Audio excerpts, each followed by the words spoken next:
எசேக்கியேல் 36ஆம் அதிகாரம். இஸ்ரேலுக்கும் கடவுளின் ஆசி. மானிடா, இஸ்ரேல் மலைகளுக்கு இறைவாக்குரைத்து சொல். இஸ்ரேல் மலைகளே, ஆண்டவரின் வாக்கை கேளுங்கள். தலைவராகிய ஆண்டவர் கூறுவது இதுவே: உங்களை குறித்து உங்கள் பகைவன் ஆகா. பழங்கால உயர்விடங்கள் நமக்கு உரிமையிடங்கள் ஆயின என்றான். எனவே இறைவாக்காக சொல். தலைவராகிய ஆண்டவர் கூறுவது இதுவே: உண்மையில் நீங்கள் எம்மருங்கும் பாழாக்கப்பட்டு மிதிக்கப்பட்டு எஞ்சிய மக்களினங்களுக்கு உரிமையிடமாகி வாய் கொழுப்புள்ளோரின் ஏளன பேச்சுக்கும் மக்களின் அவதூறுக்கும் உள்ளானீர்கள். எனவே இஸ்ரேல் மலைகளே, தலைவராகிய ஆண்டவரின் வாக்கை கேளுங்கள்.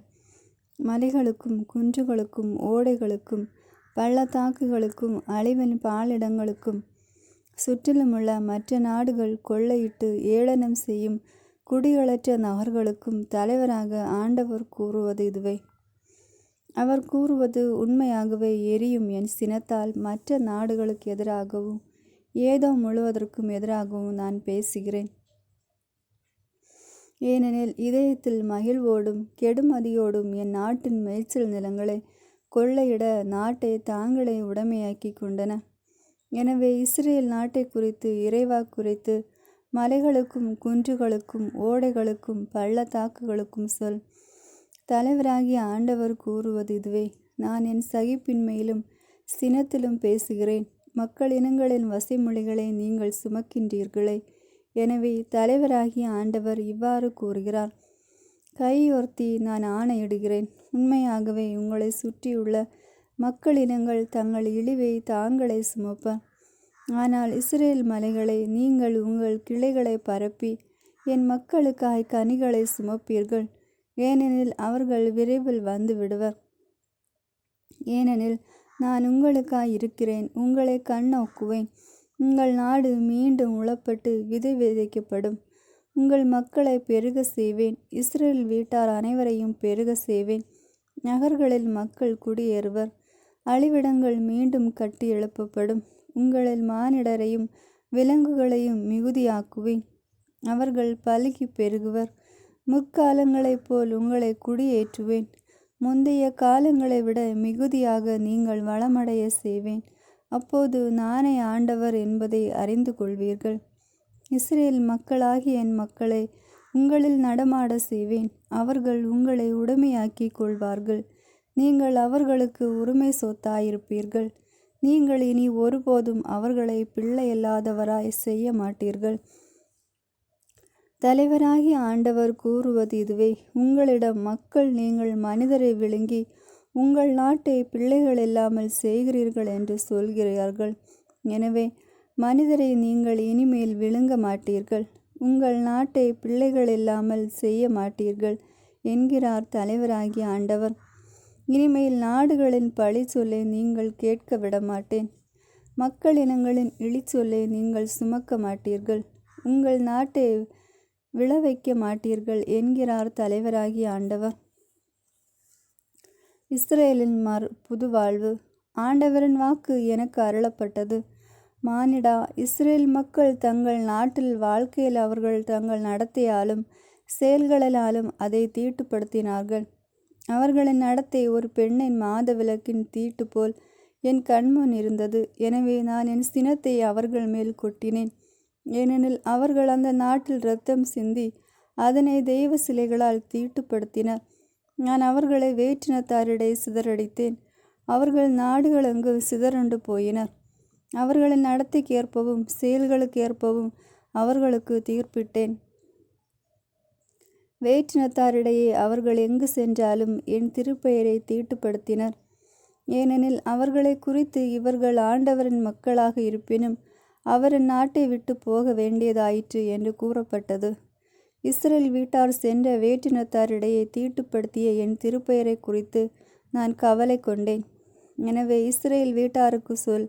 தலைவராகிய ஆண்டவர் கூறுவது இதுவே: இஸ்ரேல் வீட்டாரே, நான் இவ்விதம் செயலாற்றுவது உங்களை முன்னிட்டு அல்ல, மாறாக நீங்கள் சென்ற இடங்களில் வேற்றினத்தாரிடையே தீட்டுப்படுத்திய என் திருப்பெயரை முன்னிட்டு இவ்விதம் செயலாற்றுகிறேன்.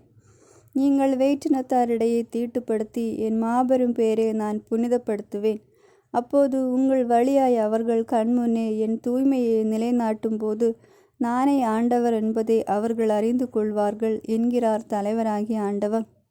நான் உங்களை வேற்றினத்தாரிடையே இருந்து அழைத்து பல நாடுகளுக்கிடையே கூட்டி சேர்த்து உங்கள் சொந்த நாட்டிற்கு திரும்ப கொணர்வேன். நான் தூய நீரை உங்கள் மேல் தெளிப்பேன். நீங்கள் உங்கள் எல்லா அழுக்குகளிலிருந்தும் தூய்மையாவீர்கள். உங்கள் எல்லா சிலை வழிபாட்டு தீட்டையும் அகற்றுவேன். நான் உங்களுக்கு புதிய இதயத்தை அருள்வேன். புதிய ஆவியை உங்களுக்குள் புகுத்துவேன். உங்கள் உடலிலிருந்து கல்லாலான இதயத்தை எடுத்துவிட்டு சதையாலான இதயத்தை பொருத்துவேன். என் ஆவியை உங்களுக்குள் புகுத்துவேன். என் நியமங்களை கடைபிடிக்கவும் என் நீதி நெறிகளை கவனமாய் செயல்படுத்தவும் செய்வேன். நான் உங்கள் முன்னோருக்கு கொடுத்த நாட்டில் நீங்கள் வாழ்வீர்கள். அப்போது என் மக்களாயிருப்பீர்கள். நான் உங்கள் கடவுளாயிருப்பேன். உங்கள் எல்லா தீட்டிலிருந்தும் நான் உங்களை மீட்பேன். தானியம் முளைக்க செய்து அதை மிகுதியாய் விளைய செய்வேன். உங்கள் மேல் பஞ்சம் வரவிடேன். நீங்கள் மக்கள் இனங்களுக்கிடையே பஞ்சத்தால் இழிவுறாதபடி மரங்களின் கனிகளையும் வயல்களின் விளைச்சலையும் பெருக்குவேன். அப்போது நீங்கள் உங்கள் தீய வழிகளையும் தகாத செயல்களை எண்ணி உங்கள் பாவங்களுக்காகவும் உங்கள் அருவருப்பான செயல்களுக்காகவும் உங்களையே வெறுப்பீர்கள். உங்களை முன்னிட்டு நான் இவ்வாறு செய்யவில்லை. இது தெரிந்திருக்கட்டும் என்கிறார் தலைவராகிய ஆண்டவர். இஸ்ரேல் வீட்டாரே, உங்கள் நடத்தைக்காக வெட்கி நாணமுறுங்கள். தலைவராகிய ஆண்டவர் கூறுவது இதுவே: நான் உங்கள் எல்லா பாவங்களிலிருந்தும் உங்களை தூய்மைப்படுத்தும் நாளில் நகர்களில் உங்களை மீண்டும் குடியேற்றுவேன். அழிவிடங்களை மீண்டும் கட்டி எழுப்புவேன். பாழான நிலம் கடந்து செல்லும். அனைவர் கண்முன்னும் பாழாய் கிடப்பதற்கு பதிலாக பயிர் செய்யப்படும். அப்போது மக்கள், பாழாய் கிடந்த இந்த நிலம் ஏதேன் தோட்டம் போல் ஆகிவிட்டது. இடிந்த பாழாகி அழிவிடங்களாய் கிடந்த நகர்கள் அரண் சூழ்ந்து குடியேற்ற நகர்களாகிவிட்டனவே என்பர். அப்போது உங்களை சுற்றியுள்ள வேற்றினத்தார், ஆண்டவராகிய நான் அழிந்திருந்ததை கட்டியுள்ளேன் என்றும் பாலிடமாய் இருந்ததை விளைநிலமாக்கியுள்ளேன் என்றும் அறிந்து கொள்வர். ஆண்டவராகிய நான் இதை உரைத்தேன். நானே இதை செய்து முடிப்பேன். தலைவராகிய ஆண்டவர் கூறுவது இதுவே. மேலும் இதனை நான் அவர்களுக்கு செய்யும்படி இஸ்ரேல் வீட்டார் என்னிடம் அன்றாட செய்வேன். அவர்களின் மக்களை மந்தை போல் பெருக செய்வேன். அவர்கள் விழா நாட்களில் பலிகளுக்காக எருசலேமுக்கு வரும் ஆடுகள் போல் நிறைய இருப்பர். அழிந்து போன நகர்கள் மக்கள் திரளால் நிரப்ப பெறும். அப்போது நானே ஆண்டவர் என அறிந்து கொள்வர். 37ஆம் அதிகாரம். உலர்ந்த எலும்புகளின் பள்ளத்தாக்கு. ஆண்டவரின் ஆற்றல் என் மீது இறங்கியது. அவர் என்னை தம் ஆவியால் தூக்கி கொண்டு போய் பள்ளத்தாக்கின் நடுவில் நிறுத்தினார். அங்கே எலும்புகள் மிகுதியாய் கிடந்தன. அவர் அவற்றை சுற்றி என்னை நடத்தி சென்றார். அங்கே பள்ளத்தாக்கின் அடியில் மிக பல எலும்புகள் கிடந்தன. அவை மிகவும் உலர்ந்தவையாயிருந்தன. அவர் என்னிடம், மானிடா, இந்த எலும்புகள் உயிர் பெற முடியுமா என்று கேட்டார். நான், தலைவராகிய ஆண்டவரே, உமக்கு தெரியுமே என்று மறுமொழி அளித்தேன். அவர் என்னிடம் உரைத்தது: நீ இந்த எலும்புகளுக்கு இறைவாக்குரை. உலர்ந்த எலும்புகளை, ஆண்டவரின் வாக்கை கேளுங்கள் என்று சொல். தலைவராகிய ஆண்டவர் இந்த எலும்புகளுக்கு இவ்வாறு கூறுகிறார்: நான் உங்களுக்குள் உயிர் மூச்சு புக செய்வேன். நீங்களும் உயிர் பெறுவீர்கள். நான் உங்களை நரம்புகளால் தொடுப்பேன். உங்கள் மேல் சதையை பரப்புவேன். உங்களை தோலால் மூடுவேன். பின் உங்களுக்குள் உயிர் மூச்சு புக செய்வேன். நீங்களும் உயிர் பெறுவீர்கள். அப்போது நானே ஆண்டவர் என அறிந்து கொள்வீர்கள். எனவே எனக்கு கட்டளையிட்டப்பட்டபடி இறைவாக்கு உரைத்தேன். நான் இறைவாக்கு உரைக்கையில் உராயும் ஓசை கேட்டது. ஒவ்வொரு எலும்பும் தனக்குரிய எலும்புடன் சேர்ந்து கொண்டது. நான் பார்க்கையிலே அவற்றில் நரம்புகள் ஏற்பட்டு சதை தோன்றி தோல் அவற்றின் மேல் மூடியது. ஆனால் அவற்றில் உயிர் இன்னும் வரவில்லை. பின்னர் அவர் என்னிடம், உயிர் மூச்சுக்கு இறைவாக்குரை. மானிடா, இறைவாக்குரைத்து உயிர் மூச்சிடம் சொல். தலைவராகிய ஆண்டவர் கூறுவது இதுவே: 4 காற்றுகளிலிருந்தும் உயிர் மூச்சே வா. நீ வந்து கொலையுண்ட இவர்களுக்கு புகு. அப்பொழுது இவர்கள் உயிர் பெறுவர். எனவே அவர் எனக்கு கட்டளையிட்டவாறு இறைவாக்குரைத்தேன். உடனே அவர்கள் உயிர் மூச்சு புகுந்தது. அவர்கள் உயிர் பெற்று காலூன்றி மாபெரும் படைத்திரள் போல் நின்றனர். அவர் மேலும் என்னிடம் கூறியது: மானிடா, இந்த எலும்புகள் இஸ்ரேல் வீட்டார் அனைவரையும் குறிக்கும். அவர்களோ, எங்கள் எலும்புகள் உலர்ந்து போயின. எங்கள் நம்பிக்கை அற்றுப்போய்விட்டது, நாங்கள் துண்டிக்கப்பட்டு விட்டோம் என சொல்கிறார்கள். எனவே இறைவா குறித்து அவர்களிடம் சொல். தலைவராகிய ஆண்டவர் கூறுவது இதுவே: என் மக்களே, இதோ நான் உங்கள் கல்லறைகளை திறக்கப் போகிறேன். உங்களை உங்கள் கல்லறைகளினின்றும் மேலே கொண்டு வருவேன். உங்களுக்கு இஸ்ரேல் நாட்டை திரும்ப கொடுப்பேன். அப்போது என் மக்களே, நான் உங்கள் கல்லறைகளை திறந்து உங்களை அவற்றிலிருந்து வெளிக்கொணர்கையில் நானே ஆண்டவர் என்பதை அறிந்து கொள்வீர்கள். என் ஆவியை உங்கள் மீது பொழிவேன், நீங்களும் உயிர் பெறுவீர்கள். நானும் உங்களை உங்கள் சொந்த நாட்டில் குடியமர்த்துவேன். ஆண்டவராகிய நான் உரைத்தேன், நானே இதை செய்தேன் என அப்போது அறிந்து கொள்வீர்கள் என்கிறார் தலைவராகிய ஆண்டவர். யூதாவும் இஸ்ரேலும் ஒரே அரசராதல். ஆண்டவரின் வாக்கு எனக்கு அருளப்பட்டது: மானிடா, நீ ஒரு கோலை எடுத்துக்கொள், அதில் யூதேயாவுக்கும் அவனோடு சேர்ந்திருக்கும் இஸ்ரேல் மக்களுக்கும் உரியது என்று எழுது. பின்னர் இன்னொரு கோலை எடுத்து அதில் யோசேப்புக்கும் அவனோடு சேர்ந்த இஸ்ரேல் வீட்டார் அனைவருக்கும் உரிய எப்ராஹிமின் கோல் என்று எழுது. அவை இரண்டும் உன் கையில் ஒரே கோலாயிருக்கும்படி அவற்றை ஒன்றாக சேர். உன் மக்களினத்தார் உன்னிடம், இவற்றால் என்ன சுட்டிக்காட்ட விளைகிறீர் என கேட்கையில் அவர்களுக்கு சொல்: தலைவராகிய ஆண்டவர் கூறுவது இதுவே: நான் எப்ராஹிமின் கையில் இருக்கும் யோசேப்பு மற்றும் அதனுடன் சேர்ந்து இஸ்ரேல் குலங்களின் கோலை எடுத்து அதை யூதாவின் கோலுடன் சேர்த்து அவற்றை ஒரே கோலாய் மாற்றுவேன். அவை என் கையில் ஒரே கோலாயிருக்கும். நீ எழுதிய கோல்களை அவர்கள் கண் முன்னால் உன் கையில் பிடித்து அவர்களுக்கு சொல்: தலைவராகிய ஆண்டவர் கூறுவது இதுவே: இதோ நான் இஸ்ரேலில் சிதறுண்ட நாடுகளிலிருந்து அவர்களை அழைத்து அருங்கினின்று கூட்டி சேர்த்து அவர்களின் சொந்த நாட்டிற்கு கொணர்வேன். இஸ்ரேலில் மலைகள் மீது அவர்களை ஒரே நாட்டினர் ஆக்குவேன். அவர்கள் எல்லோருக்கும் ஒரே அரசன் இருப்பான். அவர்கள் இனிமேல் ஒருபோதும் இரு நாடுகளாகவோ இரு அரசர்களாகவோ பிரிந்திரார். அவர்கள் இனிமேல் ஒருபோதும் தங்கள் தெய்வ சிலைகளிலோ இழிந்த அருவருப்பான பொருட்களாலோ தங்கள் வேறெந்த குற்றங்களாலோ தங்களை தீட்டுப்படுத்தி கொள்ள மாட்டார்கள். ஏனெனில் அவர்கள் பாவம் செய்த எல்லா குடியிருப்புகளிலிருந்தும் அவர்களை நான் மீட்டு தூய்மையாக்குவேன். அவர்கள் எனக்கு மக்களாயிருப்பர், நான் அவர்களுக்கு கடவுளாயிருப்பேன். என் ஊழியன் தாவீது அவர்களுக்கு அரசனாயிருப்பான். அவர்கள் அனைவருக்கும் ஒரே ஆயன் இருப்பான். என் நீதி நெறிகளின்படி அவர்கள் நடப்பர்.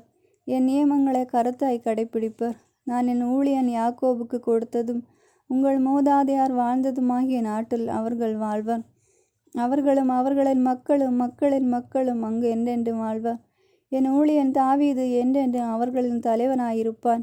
நான் அவர்களுடன் நல்லுறவு உடன்படிக்கை செய்து கொள்வேன். அது அவர்களுடன் என்றென்றும் நிலைத்திருக்கும். நான் அவர்களை நிலைபெற செய்து அவர்களை பெருக செய்வேன். என் தூயகத்தை அவர்கள் நடுவே என்றென்றும் நிலைக்க செய்வேன். என் உறைவிடம் அவர்கள் நடுவே இருக்கும். நான் அவர்களுக்கு கடவுளாயிருப்பேன், அவர்கள் எனக்கு மக்களாயிருப்பர். என் தூயகம் அவர்கள் நடுவே என்றென்றும் நிலைத்திருக்கையில் இஸ்ரேலை தூய்மைப்படுத்துபவர் ஆண்டவராகிய நானே என வேற்றினத்தார் அறிந்து கொள்வர். 38ஆம் அதிகாரம். கடவுளின் கருவியான கோகு.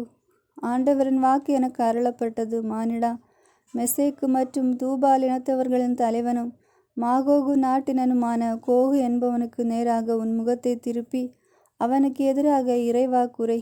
தலைவராகிய ஆண்டவர் கூறுவது இதுவே: மெசேக்கு மற்றும் தூபால் இவர்களின் முதன்மை தலைவனாகிய கோகே, நான் உனக்கு எதிராயிருக்கிறேன். நான் உன்னை திருப்பி உன் தாடைகளில் கடிவாளங்கள் பூட்டி முழு போர்க்கவசம் அணிந்த உன்னையும் உன் குதிரைகளையும் குதிரை வீரர்களையும் சிறியதும் பெரியதுமான கேடயங்களுடன் கூறிய வாளேந்திய பெரும்படையின் வீரர் யாவரையும் வெளியேற்றுவேன். அவர்களுடன் கேடயமும் தலை சீராவும் அணிந்த பாரசீகம், கூசு மற்றும் பூத்து மக்களும் வெளியேறுவர். கோமோர் மற்றும் அதன் அனைத்து படைகளும், தொலைவடக்கு பெத்தோமார் மற்றும் அதன் படைகளும், உன்னுடன் இருக்கும் பல மக்கள் இனங்களும் வெளியேறுவர். நீ தயாராயிரு, உன்னுடன் சேர்ந்திருக்கும் கூட்டத்தினரையும் தயாராயிருக்க சொல். நீ அவர்களுக்கு தலைமை தாங்குவாய். பல நாட்களுக்கு பின் நீ போரிட அழைக்கப்படுவாய். வாளினின்று விடுபட்டு நீண்ட காலம் பாழாய் கிடந்த இஸ்ரேல் மலைகளில் வேற்றினத்தார் நின்று பெருங்கூட்டமாய் கூட்டி சேர்க்கப்பட்ட மக்களின் நாட்டை வரப்போகும் ஆண்டுகளில் முற்றுகையிடுவாய். வேற்றினத்தாரிடமிருந்து கூட்டி வரப்பட்ட அவர்களோ இப்போது பாதுகாப்புடன் வாழ்கிறார்கள். நீ புயல் போல் முன்னேறி மேகம் போல் நாட்டை மூடுவாய். நீயும் உன்னுடனுள்ள அனைத்து படைகளும் உன்னுடனுள்ள பல மக்களினங்களும் இவ்வாறு செய்வீர்கள். தலைவராகி ஆண்டவர் கூறுவது இதுவே. அந்த நாளில் உன் மனத்தில் எண்ணங்கள் எழவே நீ தீய திட்டத்தை தீட்டுவாய். நான் அரணற்ற ஊர்கள் நிறைந்த நாடொன்றை முற்றுகையிடுவேன். அமைதியிலும் பாதுகாப்பிலும் ஆளும் மக்கள் மீது பாய்வேன். அவர்களுக்கு அரண் இல்லை, அடைக்கும் தாள் இல்லை, வாயில் கதவும் இல்லை. எனவே நான் பாலிடங்களாயிருக்கும் குடியிருப்புகளாய் மாறிய இடங்களுக்கும் நாடுகளிலிருந்து கூட்டி சேர்க்கப்பட்ட மக்களினத்துக்கும் வளமையான கால்நடைகளும் பொருட்களும் கொண்டு நாட்டின் நடுவில் வாழும் அவர்களுக்கு எதிராக என் கையை ஓங்கி அவர்களை கொள்ளையடிப்பேன், சூறையாடுவேன் என்று உனக்கு சொல்லிக் கொள்வாய். சேபா நாட்டினருள் தெதான் நாட்டினரும் தர்சீசு நகர வணிகர்களும் அதன் எல்லா இள வீரரும் உன்னிடம் உண்மையாகவே கொள்ளையிட வந்ததையோ, பெருந்திரளான மக்களை சேர்த்து கொண்டு சூறையாட வந்ததையோ, பொன்னையும் வெள்ளியையும் வாரிக்கொண்டு கால்நடைகளை கவர்ந்து கொண்டு மிகுதியான பொருட்களை கொள்ளையிடுமாறு இவ்வாறு செய்தாயோ என கேட்பார்கள். எனவே மானிடா, நீ இறைவாக்குரைத்து கோகுக்கும் சொல். தலைவராகி ஆண்டவர் கூறுவது இதுவே. என் மக்கள் இஸ்ரேலர் பாதுகாப்பாய் வாழும் நாளை நீ அறிவாயோ? தொலைவடக்கு பகுதிகளிலிருந்து நீ உன்னுடன் இருக்கும் பல மக்களினங்களுடன் வருவாய். நீங்கள் யாவரும் குதிரையில் ஏறிய பெரிய வலிய படைகளாய் வருவீர்கள். நீ என் மக்கள் இஸ்ரேலருக்கு எதிராய் புறப்பட்டு நாட்டை மூடும் மேகம் போல் முற்றுகையிடுவாய். கோகோ, இனி வரும் நாட்களில் நான் உன்னை என் நாட்டிற்கு எதிராய் எழும்ப செய்வேன். நான் மக்களினங்களின் கண்முன்னே என்னை உன் வழியாய் தூயவரென வெளிப்படுத்தும் போது அவர்கள் நான் யாரென அறிந்து கொள்வர். தலைவராகி ஆண்டவர் கூறுவது இதுவே. நான் முற்காலத்தில் என் ஊழியர்களாம் இஸ்ரேல் இறைவாக்கினர் வழியாய் எவனை குறித்து பேசினேனோ அவன் நீதானே. அக்காலத்தில் அவர்கள் நான் உன்னை அவர்களுக்கு எதிராய் கூட்டி வருவேன் என பல்லாண்டு இறைவாக்குரைத்தனர். கோகுக்கும் கடவுளின் தண்டனை. அந்நாளில் நடப்பது இதுவே. கோகு இஸ்ரேல் நாட்டுக்கு எதிராய் எழும்புகையில் என் கொதிக்கும் சின கிளர்ந்தெழும் என்கிறார் தலைவராகிய ஆண்டவர். என் சினத்திலும் கனல் பறக்கும் சீற்றத்திலும் நான் உரைக்கிறேன். உண்மையாகவே அந்நாளில் இஸ்ரேல் நாட்டில் பெரிய நிலநடுக்கம் உண்டாகும். கடல்வாழ் மீனினமும் வான்வெளி பறவை இனமும் காடுவாழ் விலங்கினமும் மண்ணில் ஊறும் எல்லா உயிரினமும் உலகில் வாழும் எல்லா மக்களும் என் முன்னிலையில் நடுங்குவர். மலைகள் சரியும், முகடுகள் சாயும், எல்லா அரண்களும் மண்ணில் விழும். நான் கோகுக்கு எதிராய் என் எல்லா மலைகளிலும் வாளை வர செய்வேன் என்கிறார் தலைவராகிய ஆண்டவர். ஒவ்வொருவரும் வாளும் தம் தோழருக்கு எதிராயிருக்கும். நான் அவன் மீது கொலையை அனுப்பி தண்டனை தீர்ப்பு வழங்குவேன். பெருமழையையும் கல்மழையும் நெருப்பையும் கந்தகத்தையும் அவன் மீதும் அவன் படைகள் மீதும் அவனோடு இருக்கும் எல்லா மக்களினங்கள் மீதும் கொட்டுவேன். இவ்வாறு நான் என் மேன்மையும் தூய்மையும் நிலைநாட்டில் பல மக்கள் இனங்களின் கண்முன்னால் என்னை வெளிப்படுத்துவேன். அப்போது நானே ஆண்டவர் என்பதை அவர்கள் அறிந்து கொள்வர். 39ஆம் அதிகாரம். கோகின் படுதோல்வி. மானிடா, நீ கோகுக்கு எதிராக இறைவாக்குரைத்து சொல். தலைவராகிய ஆண்டவர் கூறுவது இதுவே. மெசேக்கு மற்றும் தூபால் இனங்களின் முதன்மை தலைவனாகிய கோகே, நான் உனக்கு எதிராயிருக்கிறேன். நான் உன்னை திருப்பி தொலைவடக்கு பகுதிகளிலிருந்து விரட்டி இஸ்ரேல் மலைகளுக்கு இழுத்து கொண்டு வருவேன். பின்னர் உன் இடக்கையில் இருக்கும் வில்லை நான் தட்டி விட்டு வலக்கையில் இருக்கும் அம்புகளை கீழே விழ செய்வேன். இஸ்ரேல் மலைகளில் நீ வீழ்வாய். நீ உன் எல்லா படைகளும் உன்னோடு இருக்கும் மக்களினங்களும் வீழ்வர். நான் உன்னை ஊன் தின்ன எல்லா பறவைகளுக்கும் காட்டு விலங்குகளுக்கு இரையாக கொடுப்பேன். நீ திறந்த வெளியில் வீழ்வாய். நானே இதை உரைத்தேன் என்கிறார் தலைவராகிய ஆண்டவன். நான் மாகோகின் மீதும் கடலோரங்களில் பாதுகாப்பாய் வாழும் எல்லார் மீதும் நெருப்பை அனுப்புவேன். அப்பொழுது நானே ஆண்டவர் என்பதை அவர்கள் அறிந்து கொள்வர். நான் என் மக்களாம் இஸ்ரேலில் என் திருப்பெயரை அறிய செய்வேன். என் திருப்பெயரை இனிமேல் தீட்டுப்பட விட மாட்டேன். ஆண்டவராகிய நானே இஸ்ரேலில் தூயவராய் இருப்பவர் என வேற்றினத்தார் அறிந்து கொள்வர். இதோ வருகிறது, இது உறுதியாய் நடந்தேறும். இதுவே என் குறிப்பிட்ட நாள் என்கிறார் தலைவராகிய ஆண்டவர். அப்போது இஸ்ரேல் நகர்களில் வாழ்வோர் வெளியேறி படைக்கலன்களாகிய சிறியதும் பெரியதுமான கேடயங்களையும் வில்களையும் அம்புகளையும் வேல்களையும் ஈட்டிகளையும் எரிபொருளாய் பயன்படுத்துவர். 7 ஆண்டுகள் இவ்வாறு எரிபொருளாய் பயன்படுத்துவர். அவர்கள் விறகுகளை வயல்வெளியிலிருந்து சேகரிக்கவோ காடுகளிலிருந்து வெட்டவோ மாட்டார்கள். ஏனெனில் படைகலன்களை அவர்கள் எரிபொருளாய் பயன்படுத்துவர். அவர்கள் தங்களை கொள்ளையடிக்கத்தக்கவர்களை கொள்ளையடிப்பர், தங்களை சூறையாடியோரை சூறையாடுவர் என்கிறார் தலைவராகிய ஆண்டவர். அந்த நாளில் இஸ்ரேல் கடலுக்கு கிழக்கு வழிப்போக்கர்களின் பள்ளத்தாக்கில் கோகுக்கோர் இடுகாடு கொடுப்பேன். அது வழிப்போக்கரின் பாதையில் இருக்கும். ஏனெனில் கோகையும் அவனுடைய கூட்டத்தினர் அனைவரையும் அவர்கள் அங்கே புதைப்பர். எனவே அதை ஆமோன் கோகு பள்ளத்தாக்கு என அழைப்பர். நாட்டை தூய்மைப்படுத்தும் பொருட்டு இஸ்ரேல் வீட்டார் அவர்களை 7 மாதங்கள் புதைப்பர். நாட்டின் எல்லா மக்களும் அவர்களை புதைப்பர். நான் என் மாட்சியை வெளிப்படுத்தும் அந்நாள் அவர்களுக்கு சிறப்பான நாளாயிருக்கும் என்கிறார் தலைவராகிய ஆண்டவர். நாட்டை தூய்மைப்படுத்த வழிப்போக்கர் குழு ஒன்றை அவர்கள் அமைப்பர். அக்குழுவினர் அவர்கள் நாடெங்கும் சென்று மண்ணில் எஞ்சி கிடக்கும் பிணங்களை தேடி புதைப்பர். 7 மாத முடிவில் அவர்கள் இப்படி தேடத் தொடங்குவர். அவர்கள் நாடெங்கும் செல்கையில் ஒருவன் ஒரு மனித எலும்பு கூட்டை பார்த்தால் புதைப்போர் அதனை ஆமோன் கோகு பள்ளத்தாக்கில் புதைக்கும் வரை அதன் அருகில் ஒரு அடையாளம் வைக்க வேண்டும். இத்துடன் ஆமோனோ என்னும் பெயரில் ஒரு நகரும் இருக்கும். இவ்வாறு அவர்கள் நாட்டை தூய்மைப்படுத்துவர். மானிடா, தலைவராகிய ஆண்டவர் இவ்வாறு கூறுகிறார். எல்லா பறவைகளையும் எல்லா காட்டு விலங்குகளையும் அழைத்து சொல். வாருங்கள், எப்பக்கமும் இருந்து நான் தயாரிக்கும் என் பலிக்கு ஒன்று திரண்டு வாருங்கள். உங்களுக்கென இஸ்ரேல் மலையில் நடைபெறும் பெரிய பலி அது. நீங்கள் அங்கே இறைச்சி உண்டு இரத்தம் குடிக்கலாம். வலிமை மிகு மனிதரின் சதையை உண்பீர்கள். நாட்டின் தலைவர்களின் இரத்தத்தை குடிப்பீர்கள். அவற்றை ஆட்டுக்கிடாய்கள், செம்மறி கிடாய்கள், வெள்ளாட்டு கிடாய்கள், பாசானின் கொழுத்த காளைகள் ஆகியவற்றை உண்பது போல உண்பீர்கள். நான் உங்களுக்கென தயாரிக்கும் பலியில் நீங்கள் திகட்டும் அளவுக்கு கொழுப்பை உண்டு வெறியுண்டாகும் அளவுக்கு இரத்தத்தை குடிப்பீர்கள். என் மேசையில் நீங்கள் குதிரைகளையும் குதிரை வீரர்களையும் வலிமை மிக்க மனிதர்களையும் எல்லா போர் வீரர்களையும் வயிறார உண்பீர்கள் என்கிறார் தலைவராகிய ஆண்டவர். இஸ்ரேலுக்கு மறுவாழ்வு. நான் என் மாட்சியை வேற்றினத்தாரிடையே வெளிப்படுத்துவேன். நான் நிறைவேற்றும் தண்டனை தீர்ப்பையும் அவர்கள் மீது விழும் என் கை வலிமையும் எல்லா மக்களினத்தாரும் காண்பர். ஆண்டவராகிய நானே அவர்களின் கடவுள் என்பதை அந்நாளிலிருந்து இஸ்ரேல் வீட்டார் அறிந்து கொள்வர். இஸ்ரேல் மக்கள் எனக்கு உண்மையற்றவராய் நடந்ததால் தங்கள் பாவத்தின் பொருட்டு சிறையிருப்புக்கு சென்றனர் என வேற்றினத்தார் அறிந்து கொள்வர். எனவே நான் என் முகத்தை அவர்களிடமிருந்து மறைத்து கொண்டு அவர்களை பகைவர்களின் கையில் ஒப்புவித்தேன். அவர்கள் எல்லோரும் வாளால் வீழ்ந்தனர். நான் அவர்களின் தீட்டுக்கும் குற்றங்களுக்கும் ஏற்றபடி அவர்களை நடத்தி என் முகத்தை அவர்களிடமிருந்து திருப்பிக் கொண்டேன்.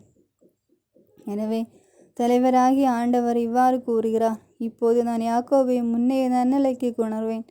இஸ்ரேல் வீட்டார் அனைவருக்கும் மீது மன இறங்குவேன். என் திருப்பெயர் குறித்து பேரார்வு கொண்டிருப்பேன்.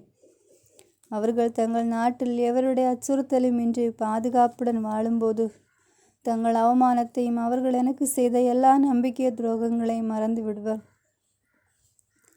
நான் அவர்களை வேற்றினத்தாரிடமிருந்து பகை நாடுகளிலிருந்தும் கூட்டி சேர்க்கையில் நான் தூயவர் என அவர்கள் வழியாய் பல மக்களினங்கள் முன்னால் வெளிப்படுத்துவேன். அப்போது ஆண்டவராகிய நானே அவர்களின் கடவுள் என்று அவர்கள் அறிந்து கொள்வர். ஏனெனில் நான் அவர்களை வேற்றினத்தாரிடையே சிறையிருப்புக்கு அனுப்பினாலும் அவர்களது நாட்டிற்குள் கூட்டி சேர்ப்பேன். அவர்களில் யாரையும் அங்கே விட்டுவிட மாட்டேன். நான் இனி ஒருபோதும் என் முகத்தை அவர்களிடமிருந்து மறைத்து கொள்ள மாட்டேன். இஸ்ரேல் வீட்டார் மீது என் ஆவியை பொழிவேன் என்கிறார் தலைவராகிய ஆண்டவர். 40ஆம் அதிகாரம். எசேக்கியேலின் காட்சியில் எருசலேம். எங்கள் சிறையிருப்பின் 25ஆம் ஆண்டின் தொடக்கத்தில் மாதத்தின் 10ஆம் நாளில் எருசலேம் நகர் அழிக்கப்பட்டதன் 14ஆம் ஆண்டு நிறைவு நாளில் ஆண்டவரின் ஆற்றல் என் மீது இறங்கியது. அவர் என்னை அங்கே அழைத்து சென்றார். கடவுள் அருளிய காட்சியில் அவர் என்னை இஸ்ரேல் நாட்டுக்கு கொண்டு சென்று அங்கே மிக உயர்ந்த மலை ஒன்றில் என்னை நிறுத்தினார். அதற்கு தெற்கே ஓர் நகர் போன்ற கட்டடங்கள் காணப்பட்டன. அவர் அங்கே என்னை அழைத்து சென்றார். அங்கே மனிதர் ஒருவரை கண்டேன். அவரது தோற்றம் வெண்கலயமாயிருந்தது. அவர் 40 கயரும் அளவுகோலும் கையில் வைத்து கொண்டு வாயிலில் நின்று கொண்டிருந்தார். அந்த மனிதர் என்னை நோக்கி, மானிடா, உன் கண்களால் பார், அனைத்தையும் உன் இதயத்தில் பதியவை. ஏனெனில் இவற்றை பார்க்கும்படியே நீ இங்கும் கூட்டி வரப்பட்டாய். நீ காண்மி யாவற்றையும் இஸ்ரேல் வீட்டாருக்கு தெரிவி என்றார். கிழக்கு வாயில்.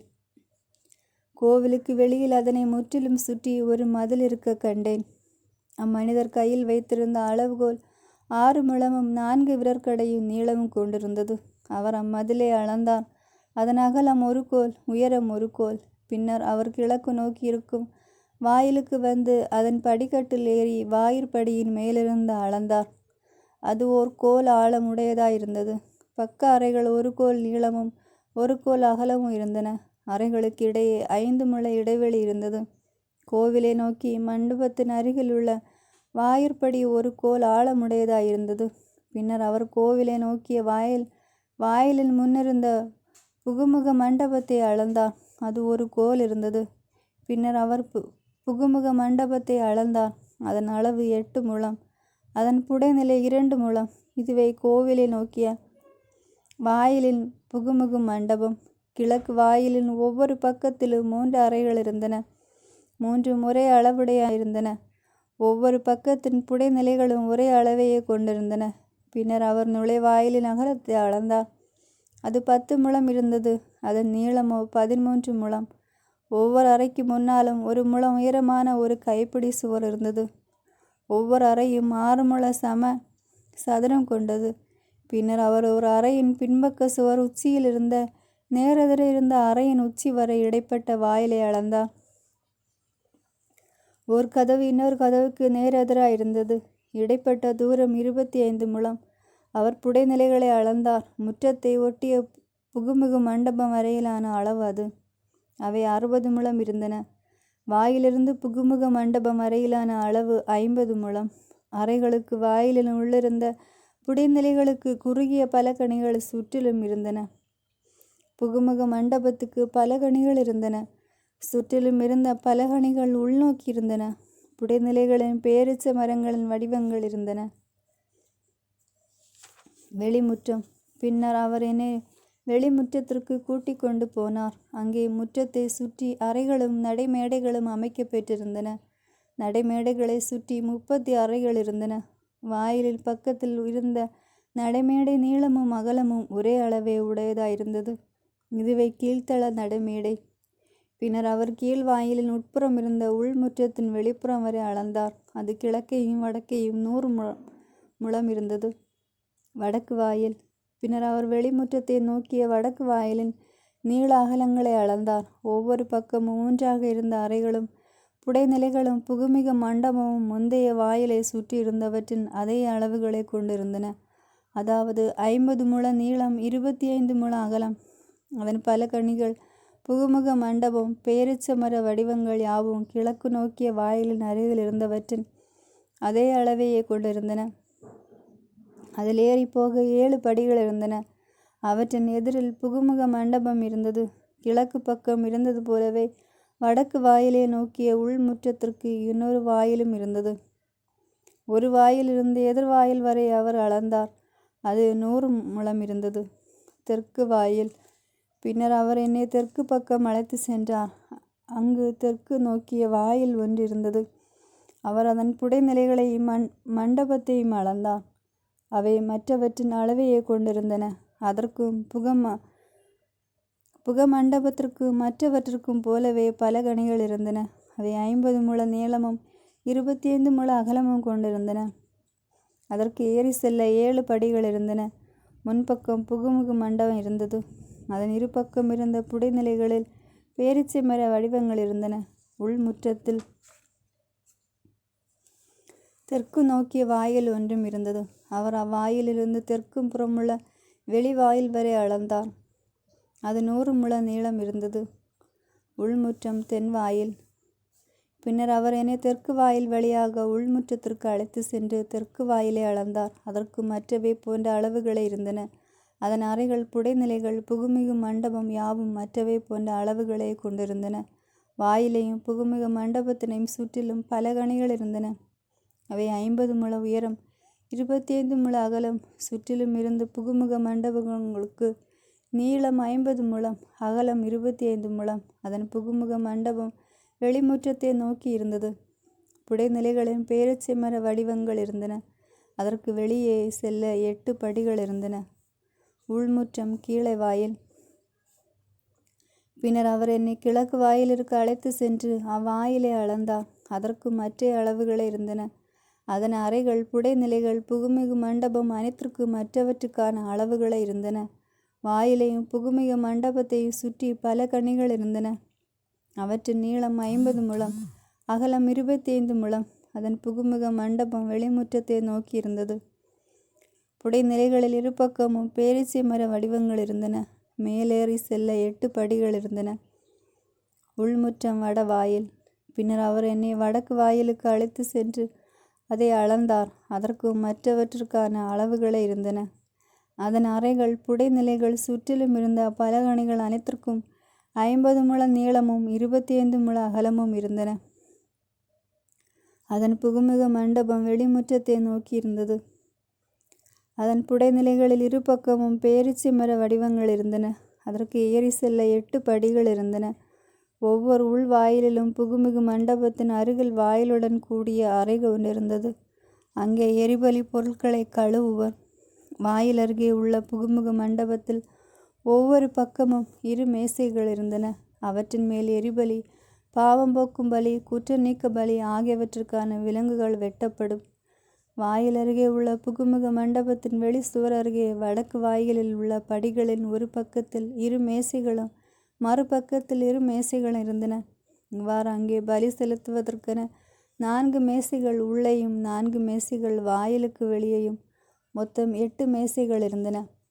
செதுக்கப்பட்ட கற்களில் எரிபலிக்கென மேலும் 4 மேசைகள் இருந்தன. அவை 1.5 முழ நீளமும் 1.5 முழ அகலமும் 1 முழ உயரமும் கொண்டிருந்தன. அவற்றின் மேல் எரிபலி மற்றும் குற்ற நீக்க பலிக்கான விலங்குகளை வெட்டுவதற்குரிய கருவிகள் இருந்தன. சுவர்களை சுற்றிலும் 1 சாண் அளவுள்ள முளைகள் இருபக்கமும் பொருத்தப்பட்டிருந்தன. இறைச்சி மேசைகளின் மேல் வைக்கப்பட்டது. உள்வாயிலின் வெளியே உள்முற்றத்தில் இசைக்குழு அறைகள் இருந்தன. அவற்றில் ஒன்று வடக்கு வாயிலின் பக்கத்தில் தெற்கு நோக்கி இருந்தது. இன்னொன்று கிழக்கு வாயிலின் பக்கத்தில் வடக்கு நோக்கி இருந்தது.